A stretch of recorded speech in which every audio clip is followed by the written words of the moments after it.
Le lendemain d'un 4 avril 2020, il aurait pu mourir de chagrin, mais il en a décidé autrement.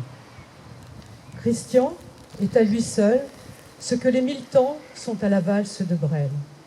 Christian, c'est 1000 vies, et c'est bien lui qui bat la mesure et qui s'offre encore le temps.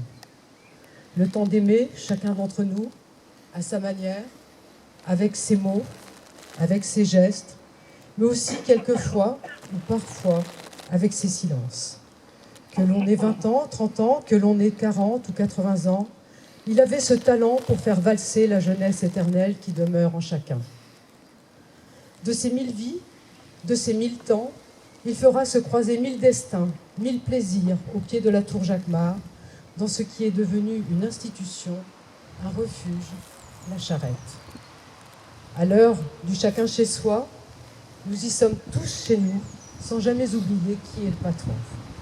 S'asseoir 5 minutes au bar avec Christian, regarder les gens tant qu'il y en a, parler du bon temps qui est mort ou qui reviendra. Il savait guérir les blessures et, tel un magicien, faire de l'ordinaire des moments extraordinaires. Puisse-t-il en être ainsi, à l'heure où il va rejoindre Younet, Youn et notre cher Julien. Je n'en imagine pas moins la tournée de l'amitié avec ceux dont les noms s'étalaient en haut de l'affiche et dont le tourbillon de la vie valse toujours sur les murs de la charrette.